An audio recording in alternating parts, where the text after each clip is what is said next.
Petit tuto pour vous les gars, et là c'est juste pour attirer votre attention sur un ou deux trucs en particulier. Il s'agit de petites erreurs que je remarque très souvent dans certains montages. Donc reste jusqu'à la fin pour pouvoir te corriger si toi aussi tu te trouves dans le même cas. La première erreur que je vois les gens faire dans leur montage, ça se trouve au niveau des sous-titres. Je vois souvent des gens mélanger des lettres minuscules et puis majuscules en même temps. Il s'agit d'un bug de CapCut. Je vais te montrer, tu vas mieux comprendre. Donc là, je vais me retrouver dans mon logiciel de montage. Ici, je viens de générer des sous-titres. Donc, je vais sélectionner tous ces sous-titres-là. Je vais changer la police d'écriture. Je prends Montserrat. Je mets tout en majuscule. Puis, je viens choisir un style ici.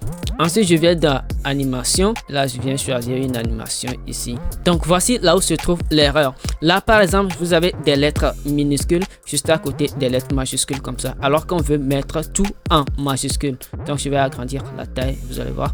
Est-ce que vous voyez ça? Je trouve ça très vilain. Donc, c'est un bug de CapCut qu'il faut normalement corriger manuellement. Et pour corriger ça, vous venez dans le test ici. Vous allez supprimer la lettre minuscule et la remplacer par une lettre majuscule. Alors, si vous êtes sur Windows, pour retrouver tous les caractères spéciaux, il faut faire Windows plus R. Ensuite, vous allez saisir ce code-là, SharpMap, et puis vous faites OK. Donc, Windows vous sort tous les caractères spéciaux que vous pouvez utiliser. Là, par exemple, je suis en train de chercher un A majuscule avec accent. Donc je vois A ici. Donc, je clique là-dessus, je fais sélectionner et puis je fais copier. Je viens ici et je fais CTRL V pour pouvoir coller ça. Je vois aussi le U qui est en minuscule. Je viens donc dans mes caractères spéciaux. Je vais chercher U avec accent. Je sélectionne ça et puis je fais copier. Donc, je viens ici, je fais CTRL V. Là, c'est là où se trouve la vidéo. Voilà, il y a aussi un E minuscule. Je supprime. Je viens récupérer ça ici. Ok, je fais copier. Je fais CTRL plus V. Et si je finis de faire tout ça, j'aurai un sous-titre stylé.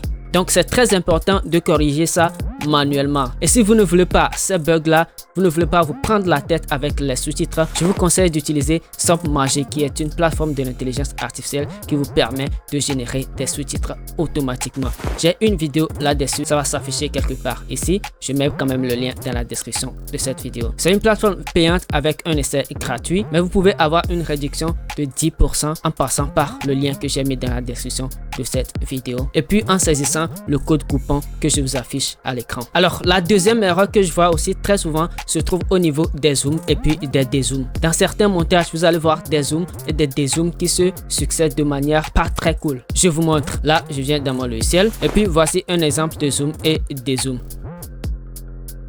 Est-ce que vous voyez? On a le zoom et puis on a le dézoom qui se suit immédiatement, ce qui n'est pas très cool. Alors, si vous êtes dans ce cas, c'est qu'il y a un petit souci au niveau des images clés que vous placez sur le calque. Et je suis sûr à 99% que vos images clés ressemblent à un truc comme ça. Ici, j'ai 3 images clés. Donc, au lieu d'avoir 3 images clés, il faut donc avoir 4 images clés. Je te montre comment ça marche. Donc, je vais supprimer cette image clé là. Alors, premièrement, j'ai le zoom qui vient.